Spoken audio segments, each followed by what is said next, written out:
Hey guys, how's it going?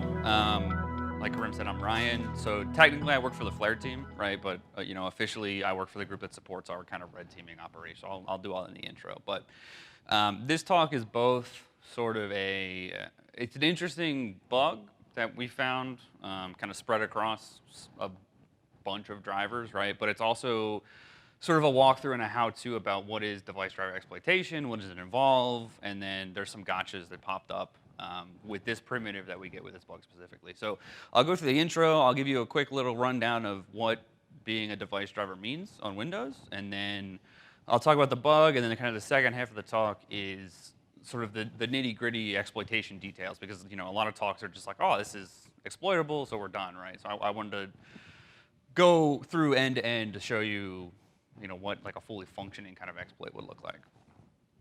So, like I said, I'm Ryan. I work for the Flare team. If you guys aren't familiar, the Flare team and FireEye, we support sort of all of the reverse engineering efforts. So we're kind of like the whipping boy for the rest of the company. So if our products find something, we get the binaries. If our red team needs help, we help them. If there's an incident, we're kind of always supporting sort of whatever FireEye is doing at kind of like a low-level type thing. And then specifically, the offensive task force is relatively new, but its goal is kind of to support our red team. So we do a lot of payload development. We do a lot of debugging. We kind of are like the support line if something goes wrong on an engagement and they need some kind of help to get along. And then my Twitter's up there. I never tweet, but I think you kind of have to have one, right? So that's what I am. So in terms of what this talk represents and why I'm giving it, right? Like usually when you hear about privilege escalation issues on Windows, it's in Win32K or AV drivers or something like that, right? But at the end of the day, there's a bunch of binaries kind of running in kernel space on Windows that are, maybe it's not obvious depending on what application you're using, but basically they're all over the place, right? And then I'll talk about this a little bit later, but we've seen sort of sophisticated actors use issues like what I'm going to describe here, where even if they already have quote unquote like higher access privileges, they've used these issues to kind of hop around and avoid security products or antivirus signatures or whatever, right? So in a lot of cases, if you've ever used like Process Explorer or Process Monitor, they have a driver component on their back end that kind of drives their GUI, right? So that's doing all the actual work. And the other place where you see these pop up is like I said, antivirus obviously has them. Anti-cheat stuff for games has them. So they're kind of all over the place. And like I said, some of the sort of exploitation stuff that you have to do if you find a bug is sort of unique to this kind of workflow, right?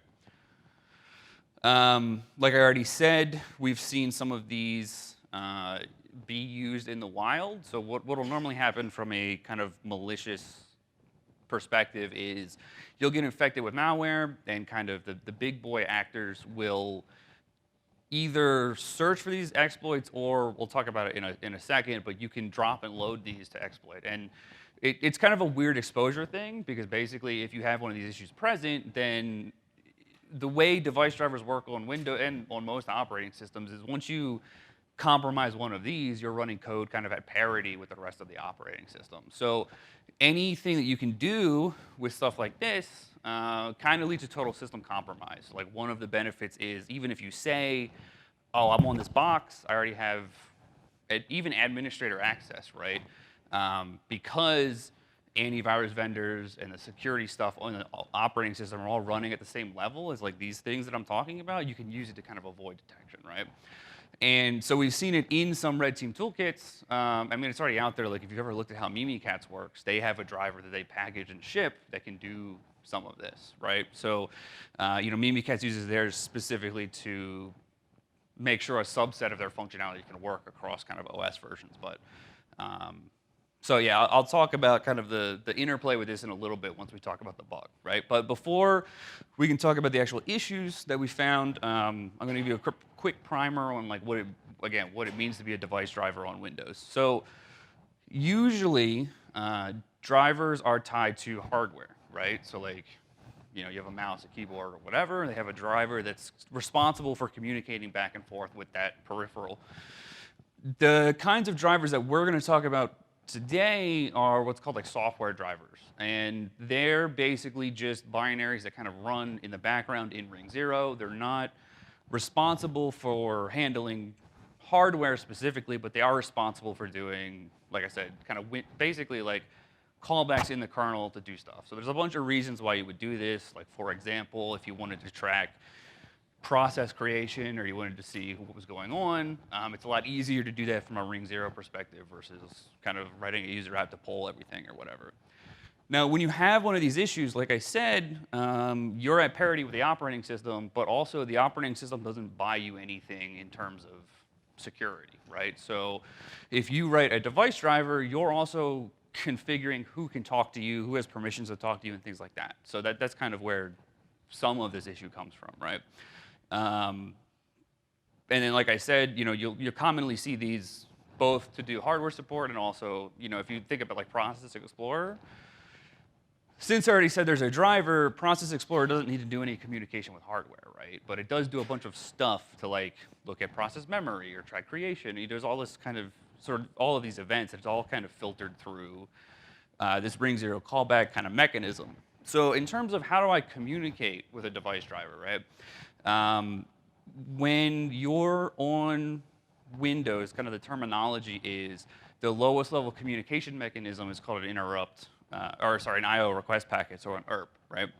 And what happens is your driver gets installed, you start up, and you say, here's all the kinds of requests that I can handle. So there's kind of a pre-canned list of callbacks that you can provide. So Microsoft defines 28 different codes, and each code is generally tied to like an I/O operation, right? So if I read a file, or I write a file, or I want to, we're going to talk specifically about the one that most of them use, but each function callback is basically a kernel function that's responsible for doing some kind of I/O, right? So usually the one that we care about when we're talking about assessing device drivers is the one I have on the bottom of this list. So IRPMJ device control is tied to a specific sort of API call in user land, but at the end of the day, I'll walk you through kind of the chain in a second, but you issue some kind of I/O request, and like the OS maps everything to a function pointer for you, and then it'll call some device driver somewhere in the kernel space for you. So this is kind of where we want to start fuzzing, unsurprisingly, right? This is how you communicate with these components. Like I said, most of the bugs you're going to find are going to be in the device control callback, but every once in a while, you can say like, there's other handlers. It kind of depends on the architecture, but for software drivers, it's usually there's only sort of one standard way to communicate with them. So we're going to focus on the IRPMJ device control, and that's where we would want to look at our fuzzing, right? So again, I'm not going to go super deep into kind of the mechanics of how this works, but essentially at a high level in user mode, when you want to do some kind of I/O operation, right? So create file, read file, write file, what will happen is you'll issue this API call. The OS will do a bunch of stuff for you. And then there's all of these. I'm going to click through them really quick and just kind of talk through it at the end.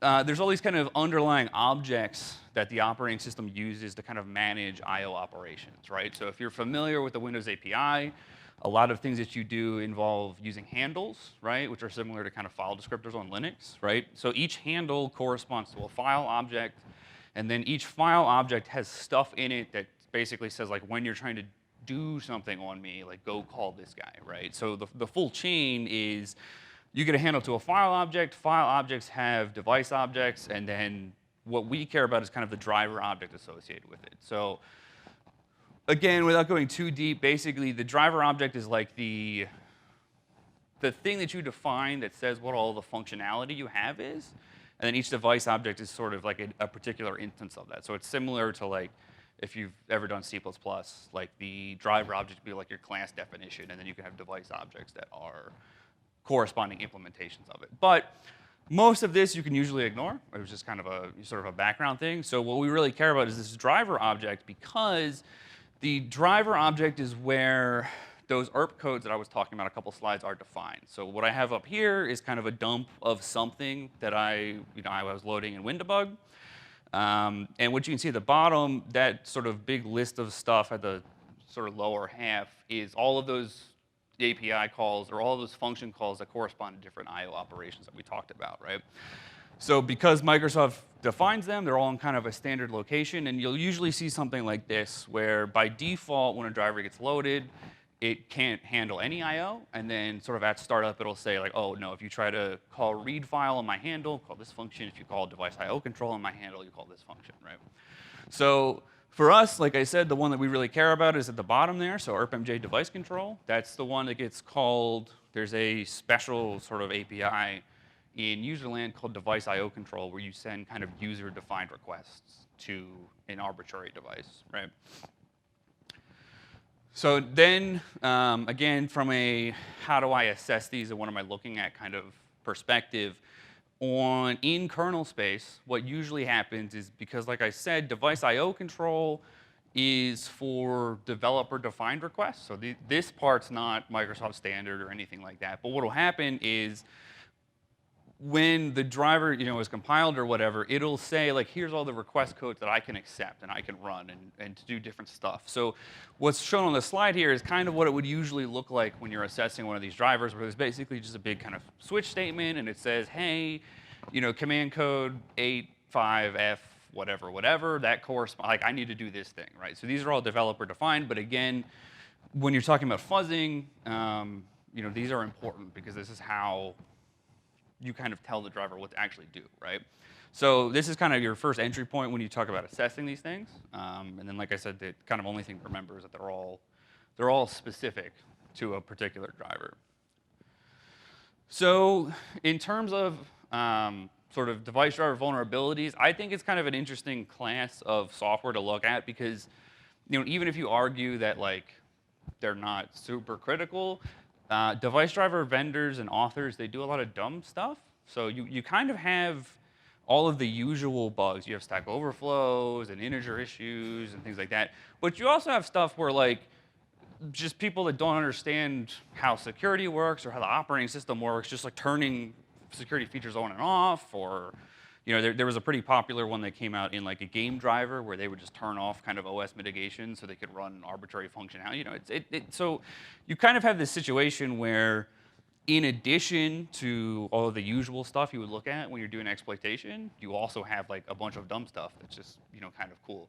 And we'll talk a little bit about kind of what I think the impact of this is. It's kind of like it'll be a soapbox moment for me basically, but it's one of those things where it's very clear once you start assessing these that a lot of people do not understand sort of they understand what they're doing, but they don't understand why it's bad, kind of thing.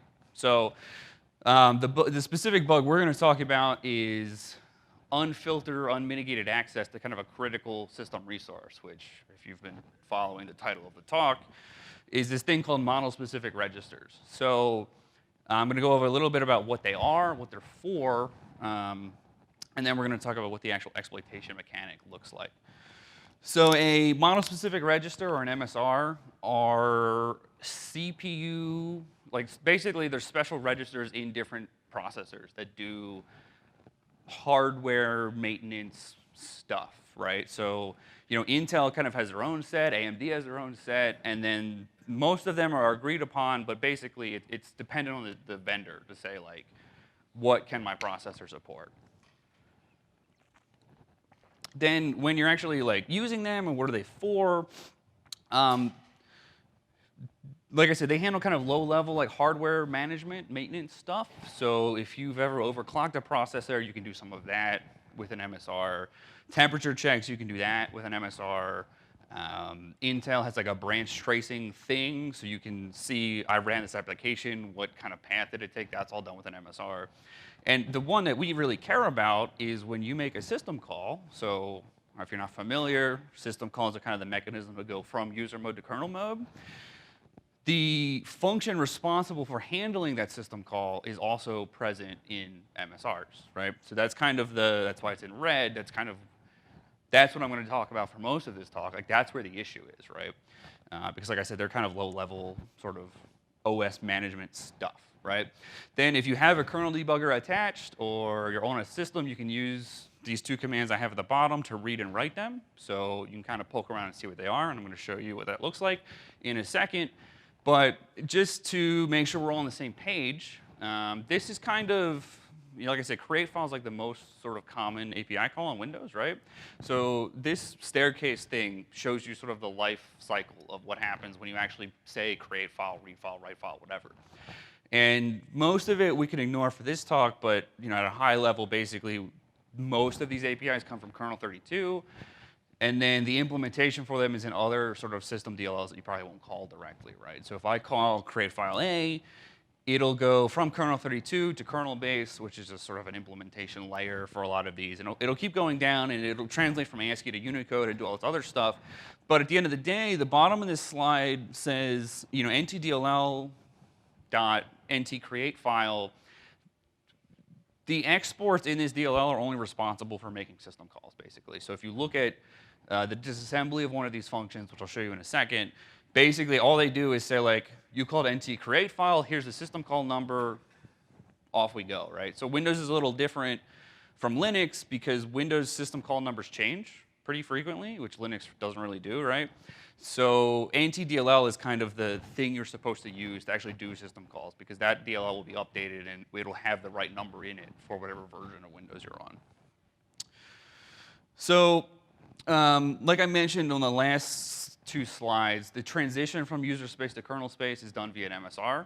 The MSRs that I have listed on this slide are all responsible for handling system calls in sort of different scenarios, right? So we're really only going to talk about the top one, or sorry, the second one, I guess, so that 82 MSR, because that's kind of the default one. But the other MSRs that I have listed are responsible for, like, if you're running in compatibility mode on a system or something. So you have, like, kind of old legacy 32-bit code on a 64-bit system. That's where those come into play. And then, like I said, you can use this RDMSR instruction to read them and inspect them to see what they should normally look like. So what will end up happening is what I have on this slide. So you see we have this ZW create file, which if you're unfamiliar with Windows in user space, it's the same thing as ntCreate file, which I showed in the last slide. If you look at that exported function that corresponds to the create file call, you can see that that's it. That's 3 instructions, and that's how mostly every export from ntDLL looks, right? So we load a syscall number, which is that hex 52 that goes into EAX, and then we issue the syscall instruction. Then when the processor sees that instruction, it goes and it reads from C000082. It finds whatever handler is responsible for running that syscall, and it goes and transitions execution there. So it's, we're going to talk about this when we talk about how to kind of exploit these issues, but this is kind of like a direct transition. Like the CPU is just like, oh, I'm just in kernel mode now, right? Like I'm calling this function. So it's KI system call 64's job to do some of the like kind of spin up work to say what, the kernel has its own stack and its own kind of context and things like that. So that function is responsible for doing all of that, and then figuring out what OX52 means and what function it should actually go call to handle whatever the system call was. So I don't think it's too much of a plot twist if you've been following the breadcrumbs in the rest of the slide, but the issue that we're talking about for this presentation is that essentially any accessed MSRs is all done, you need to be running in ring 0. So you need to be running in kernel mode to be able to execute the actual assembly instructions that correspond with that RDMSR and WRMSR commanded windbg. So the issue is basically, I don't know if it's people didn't understand what the impact was. We'll talk about that in a second. But the issue is we have a bunch of these device drivers that expose this instruction just willy-nilly, right? So if you think, like I said, a lot of this comes into play with like overclocking software, because you can tweak voltages and things like that using one of these MSRs. So what it looks like on the back end is you have this binary running in ring 0, and on the slide here I've shown sort of a subset of the command handler for that device IO control function, and you can see that we just kind of, whatever you pass in, they just call arbitrary MSR writes, arbitrary MSR reads. You can kind of set any MSR to anything that you want, right? So once you do that, if you kind of combine that with what we talked about in the past couple slides, if they don't filter the MSR access, then you can basically overwrite the system call handler, and then now that's how you get to ring 0 execution. So once you execute a system call, it goes to your overwritten callback function instead of whatever the OS kind of has pre-canned to do. So in terms of impact, we're going to do a couple slides in terms of like what I think sort of the severity of this is, but this issue or this bug was found, we found it in 20 drivers. It's probably in more.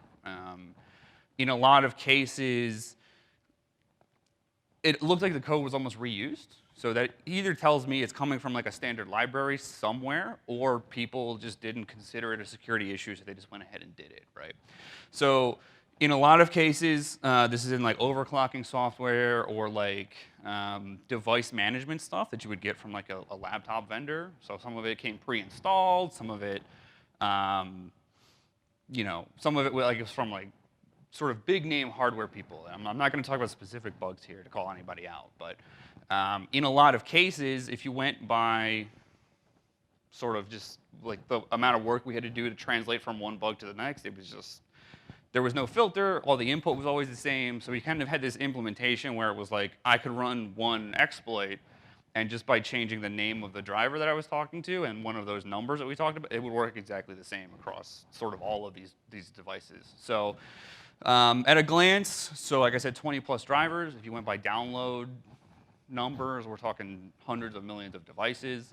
Some of them were default installed on, like I said, they would be device management software with your hardware when you bought a new laptop or whatever. Out of the 20 that we're talking about today, 14 of them use the exact same format. So that's what I was talking about before. So I change what device I'm talking to, and I change whatever that special number is, but then my input is all the same. So you could just do a big switch case, and you could essentially own all of these drivers with like no additional effort, right? So one of the things that I'm going to talk about on the next slide is a lot of them, well, I guess half, right? Some of them required administrator access to kind of access these things. So it's super bad if they didn't do this, right? Because now you can have an unprivileged user just executing arbitrary ring 0 code. About half of them had some kind of access control when you actually open the handle to talk to a device. But that was, you know, that I'm gonna say that's not sufficient, so that's the way it goes, right? And then one of them was fixed by the time I reported it.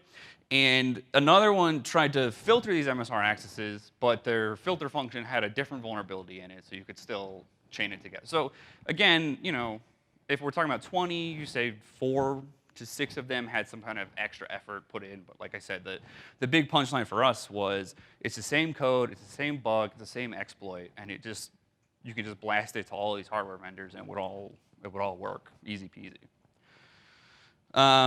So to kind of drive that home, this is our structures that we used for when we're actually exploiting the bug. So at the top of the slide, you'll see these are the sort of the data formats that all of these device drivers accepted. So we use these across like every exploit that we did. And so because the bug was so similar, and like I said, either a library or people just didn't think it was an issue, we could just reuse this across every driver. So in terms of like an exploitation thing, like this is pretty good, right? Because it's just, I have one function and it always gives me a ring 0 callback. And then the second half of this presentation is sort of all of the difficulties that go along with actually exploiting it, but the bug triggering half of it is super easy, right? So this is our input data, and that write MSR function is the one that overwrites for all of these drivers. So like I said, I'm just going to click through these really quick. Like I said, the exposure tended to be overclocking software, device management stuff. There's some other stuff like firmware, kind of low-level hardware interactions. Like all of those were vulnerable to the same issues and the same kinds of problems. In terms of administrator access, this is the only time I'm going to soapbox for this talk, right? But multiple vendors, when we reported them, said, well, it is bad, but you can't talk to our device if you're not already an administrator. And kind of the pre-canned line is, well, if you're an administrator, you can do whatever you want, right? Like you can reboot the system, you can turn off our security product, or whatever it is. So I don't want to say they were resistant, but they were like, isn't this kind of good enough? But from our perspective, like I said, we've already seen things like APT groups use signed drivers to avoid detection, or to have a ring 0 callback, or to install a rootkit. Or you have all this kind of exposed like surface where, in my mind, if I was a defender or I was a system administrator, there's a pretty big difference between I have admin, so I turned your security product off and rebooted your system, versus I have admin and I can silently install my rootkit and you won't see any alerts. Because like I said, the big punchline is once you're in ring 0, you're at parity with all security products from the system, which means you can avoid them because it's kind of like a rat race in a way, right? But attackers always win that battle when you're on equal ground. So that happened quite a few times, and kind of our sort of summary is that security boundaries when you're going from user mode to ring 0 or whatever, it's kind of weird on Windows because officially you need to have a code signature to like load a driver on modern Windows systems, but a lot of people don't consider that a security boundary for whatever reason. And I think that's one of the things, it's one of the takeaways where we kind of have to update how we think about these issues. Because if you're looking to defend from sophisticated attackers, things like signed driver loads that are being exploited they're not super common in terms of an attack toolkit or a chain or whatever, but if they do happen, like I said, they can kind of silently avoid all of your products, and then you're super hosed. So yeah, basically the punchline for this slide is Microsoft doesn't really consider admin a system a security boundary, but in sort of the modern landscape that we live in, I don't think that's probably sufficient, right? So I'm going to go over, so far I've talked about the bug, what it means, how you communicate with the device driver, how you trigger it. I want to go over sort of the workflow that we use to actually exploit this because, well, I mean, one, I feel like a lot of places will just say like, oh, this bug gives you an arbitrary right, and you can use that to do remote code execution or whatever. So I wanted to walk through sort of a baby's first how to do device driver exploitation. So if you have one of these bugs, you can kind of understand mechanically what you need to do. And then also what you'll see when I go through these slides is kind of our thought process, because every Windows version added a little bit of trouble or pain or whatever. So how do we tweak our payload across stuff to kind of make sure we were running on any OS? Because like I said, the device driver, like that's where the bug is, right? So you're not tied to Windows 7 or Windows 10 or whatever. But when you're running on those operating systems, you have kind of extra work you need to do. So I'm a little, not short for this half, but I'll go relatively quickly, so feel free to yell out questions or we can talk after or whatever. But basically, when you have a priv-esque bug on Windows, unsurprised, like many exploits, you'll use shellcode, right? The kernel shellcode that you're going to write is a little different if you've ever done like an RCE bug or anything like that. There's some things that are easier to do for an LPE, and there's some things that are harder to do. Most bugs that you see out there that are LPEs, the shellcode tends to do something like a token swap or to give you system privileges or whatever. What we're going to talk about is that's fine, but again, if we're emulating like a sophisticated attacker, we probably want to do something kind of more involved, right? So for this next couple slides, the payload that we're writing is something that's capable of like reflectively loading a rootkit binary. So you'll be able to do whatever you want once you're in ring 0. And what that means from a practical perspective is when you're running a bigger payload, you also run into more stability issues just for various reasons. So that's why we're kind of doing a deep dive in terms of like, well, this happens when you do this, and how do we craft our payload to say like 99.99% accuracy or whatever. So that's kind of what this slide is saying. But these next couple bullets are all of the things that we need to worry about when we're going and we're saying, hey, we can trigger it on Windows 7, and it's really easy.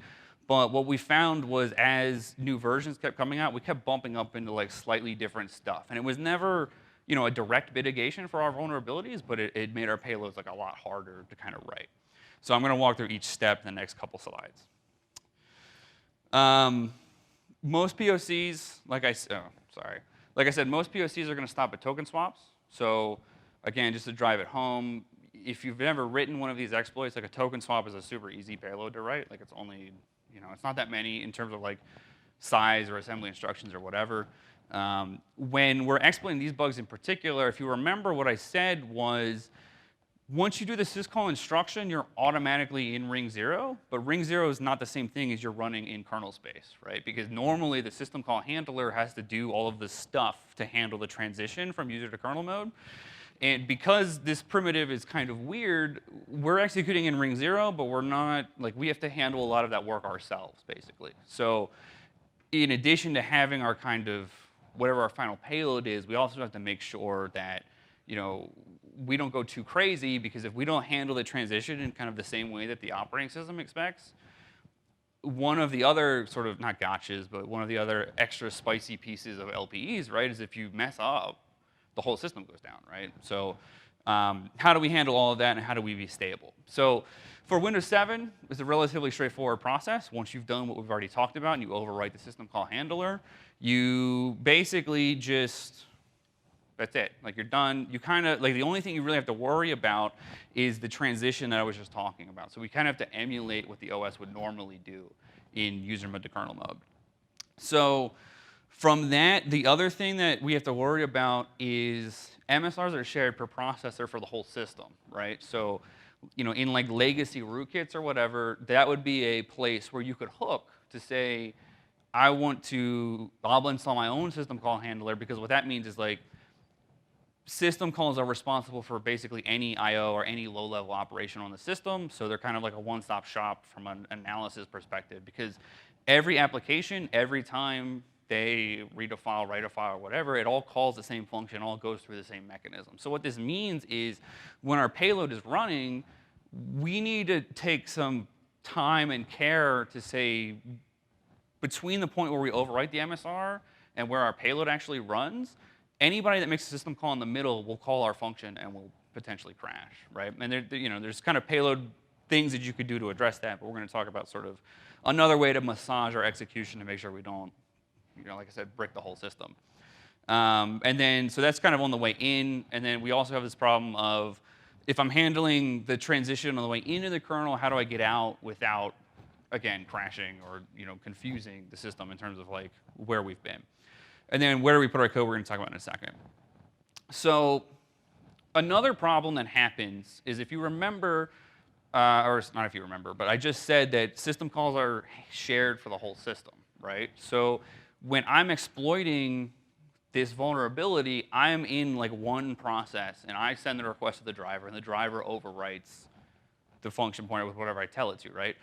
One of the sort of consequences of that is I need to stay running, because the only kind of data that I have control over when I do the overwrite is memory that's local to my process. So it's a little different from like a Win32k bug, where you're controlling the whole transaction and you're messing with like a particular object. Because in this case, like I said, they're shared system-wide, but I need to allocate memory in user mode that has my payload in it. So there's sort of a extra work that needs to go into making sure, like, you stay running while your exploit's kind of in progress.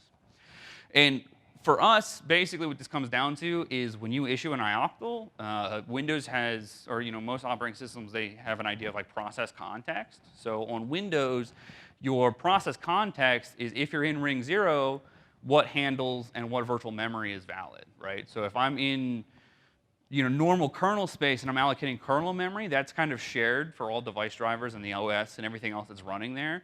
But for user mode stuff, virtual memory is basically there to kind of divide up access to physical resources, right? So the virtual memory mapping for calc.exe is totally different from notepad.exe. So every address could be the same, it could be different, it could be invalid or whatever. But we need to put our payload in virtual memory, so we can only kind of execute the full kind of attack for this exploit in the context of our process, because we're running in user mode. So what that means is, from a stability perspective, if we get switched off, so we get context switched and another process executes, that thing that we put into the system call handler is not valid anymore. So if somebody, again, makes a system call, they're going to get some random unmapped user address, and we're probably almost certainly going to crash, right? And then, like I said, so all of these issues we have to deal with in our payload. So we need to make sure, one, our actual exploit is super small in terms of the code that we're using to trigger it, but then we also need to see if we can massage kind of the execution state to make sure, like, we're probably going to stay running throughout the whole thing. And we'll talk about kind of how I did this, but like this is true across all OS versions, right? So there's a bunch of kind of exploit mitigations that we run into later, but this is always the case because virtual memory is kind of more or less the same, right? So all of these things can all happen while we're running. So we can get paged out, we can get switched off. The memory could be, or sorry, the memory could be paged out, or we could be switched off, or something else could just happen to make a system call on that processor while we're running. So there's a bunch of kind of edge cases that we need to deal with, and it kind of, if it does crash in this context because we're not fully in kernel mode, it's kind of a pain to debug. It's kind of the punchline there. So the first problem we need to address is how do I get in and out of kernel mode similar to what the OS would actually do. And in this case, if you remember, I said ki system call 64 is the function that's usually occupying that MSR sort of address. So we can kind of consult that to say, this is the first part of our payload. So in our case, swap.gs, if you're not familiar with what this does, it doesn't really matter, but like this is a control register thing that lets the kernel know, oh, when you're accessing things like where the PEB would be in user mode, it's kind of a different mapping in kernel mode. So the first part of our payload is basically going to copy code from here to say, like, how much do I need to do to make sure? So the first couple instructions, swap.gs, which is like the kernel mode switch. And then you can see it does some stuff with RSP, so it's essentially preserving the user mode stack and swapping to a kernel mode. Because remember, kernel mode has their own view of data. They have their own stacks and things like that because you don't want kind of user mode callers to collaborate.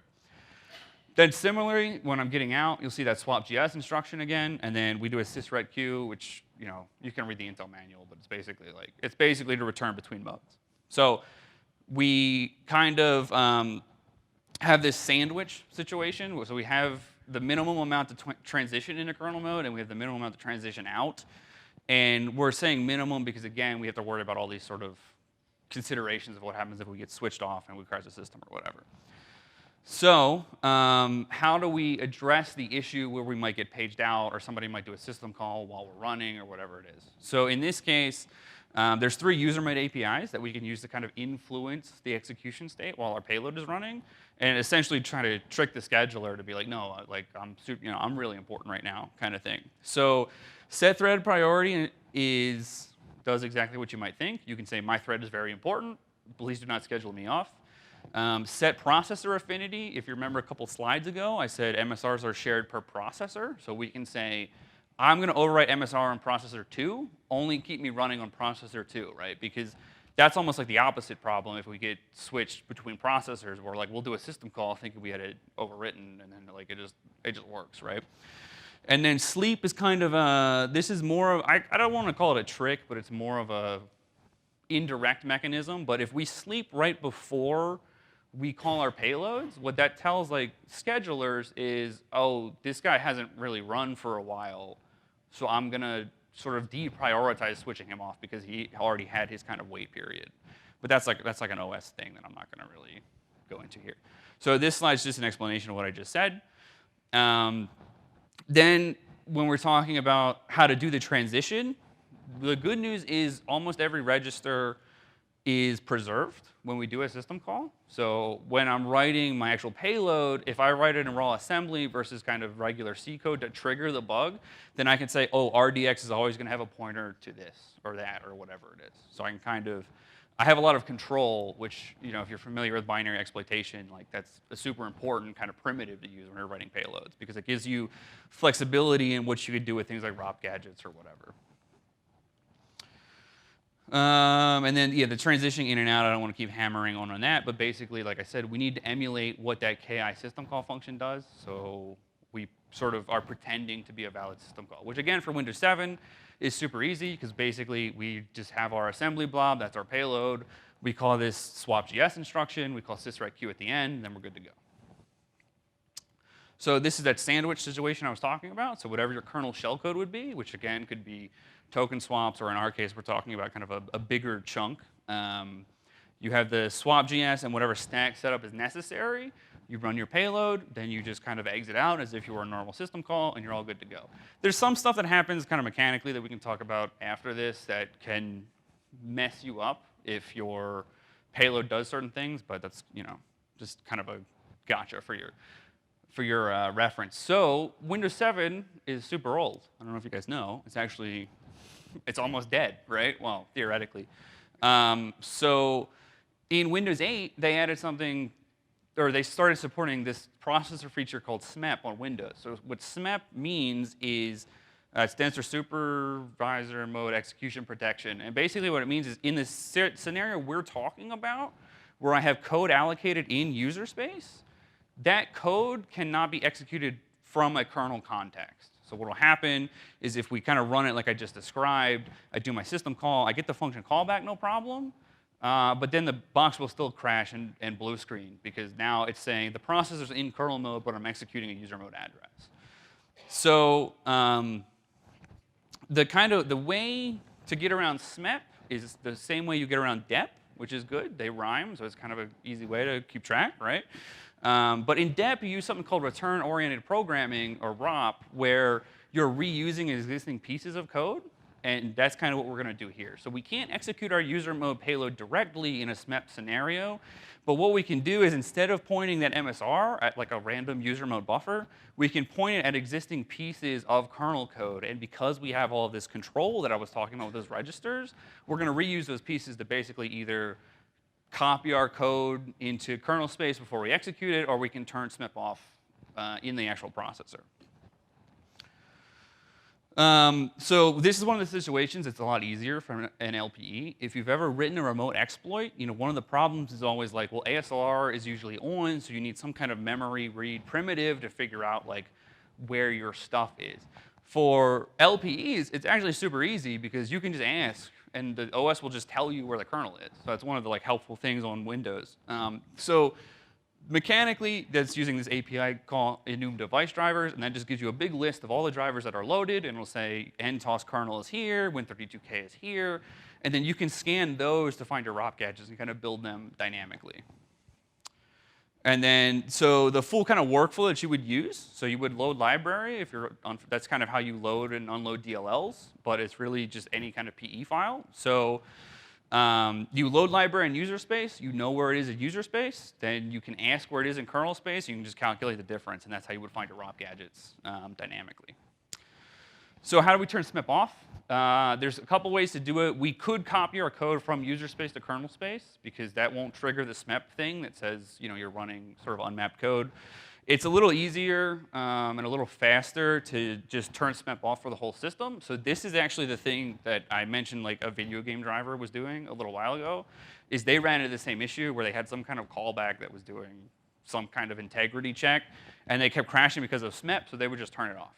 So SMEP is controlled by CR4, which is like another special register on the processor. Again, you can only access this from kernel space, but since we're running a kernel payload, we can build a ROP chain to toggle the appropriate bit off in this special processor and execute our code that way. I'm not going to go over this for time, but basically, like I said, CR4 is faster. If you want to do the copy from user mode to kernel mode, like allocating kernel mode memory can potentially be a big operation depending on how big your payload is. So there's a lot of extra concerns. So one of the other problems we have is, if you remember, I said one of the first things that we need to do is we need to look like kernel mode on the way in and on the way out. Now that we're ROPing, we're using pre-canned code. So like we need to find a proper gadget that will execute that swap.js instruction that we were talking about. And unfortunately, there is no swap.js ret. So if you're familiar with ROPing, like usually it's like one or two instructions followed by a return. So you can kind of just chain little pieces of logic together. We don't have a good gadget for this. So the approach we ended up taking is you can search for other kinds of returns. And in this case, we found one that looks like this. So technically, if you look, so swap.js, we have our instruction, and iretq is a, it's usually used to return from interrupts versus like normal function calls, right? So in this case, the first gadget in our ROP chain is going to be this pseudo interrupt return thing. So the lesson here is that, again, it's a bunch of weird execution scenarios, but if you kind of tweak the box in terms of what you're looking at a little bit, that you can find these extra options. So this also is consistent across versions, which is good for us. It's in some like arbitrary kind of return handler thing. And then the details at the bottom of the slide you can read after. But basically, there's extra work that goes into actually using this instruction. Because like return just says whatever's on the stack, I'm going to go there. This has some extra kind of information going along with it. The CR4 gadget is super easy. We can load it. We can toggle the appropriate bit in our ROP chain just by doing like an XOR type operation. So this one wasn't really like a problem for us. And then we built a payload that looks like this. So this is kind of our ROP chain. We still do our swap.gs via that IREQ gadget. Then we modify CR4. Then we execute our kernel shellcode. Then once we're in kernel mode, we can manually put everything back the way it's supposed to be. And we still do the swap.gs sysregq at the end. This is the last thing. So I have a couple minutes for Q&A, right? So I'm gonna dive into this a little bit, and we'll cut Q&A a little short. So another weird thing that happened with this bug is between the time where we found them and between the time when we talked about them, Meltdown and Spectre happened, right? So if you're not familiar with those, they were like hardcore like CPU problems where you could leak or influence kind of kernel mode stuff from user mode based on weaknesses in the actual hardware. So the way that Microsoft mitigated this is with something called kernel page table isolation, where basically they've changed kind of what memory was mapped when you do the transit. So like normally, or not normally, but on older systems, if I did like a device IO control, once I was in kernel mode, those kernel mode pages were shared across every process. With kernel or KPTI, what ended up happening is they, instead of mapping all kernel addresses in a user mode context, they only have one page. And that page's job is to go and find like the real page table and load it, which normally doesn't matter, right? Even from an LPE, like usually you're exploiting Win32K and everything's already set up. But because we have this weird thing where we're not fully in kernel mode, what would happen is we could figure out where all of our ROP gadgets should be, but when we made the actual transition, we only had one page to work with. So it's kind of like a weird situation where KPTI was meant to clobber something like a totally different issue, but then it impacted our payload because we now have to figure out like, can I find where all of my actual intended ROP gadgets are?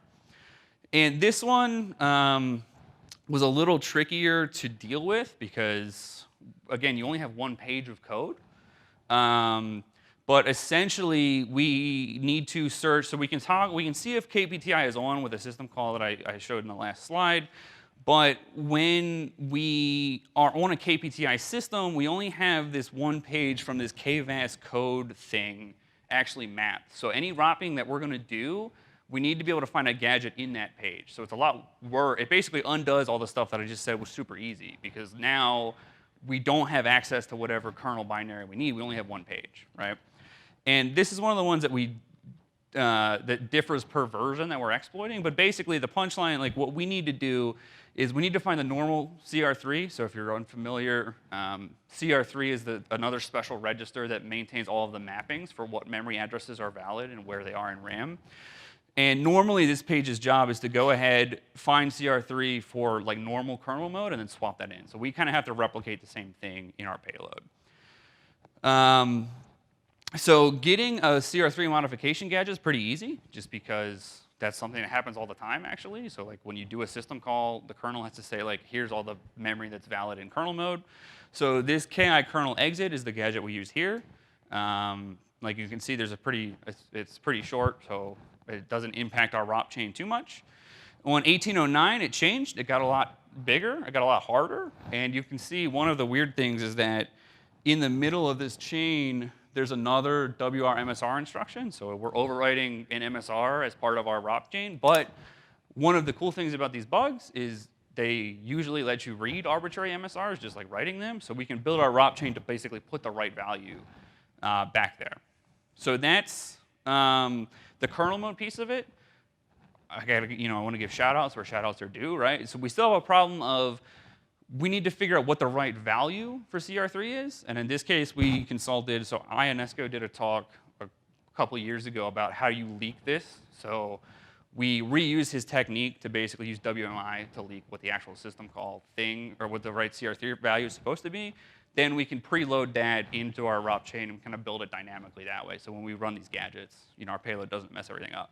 So the full chain, right, is we ROP to that swap.js IREC queue, because that gadget's still there. We do this weird CR3 modification thing, so we kind of have to build our stack to handle sort of all of these weird situations, but we can read the MSR value, which is the big kind of gotcha for us. And then from there, we ROP to a CR4 modification gadget to turn SMEP off. So easy peasy, right?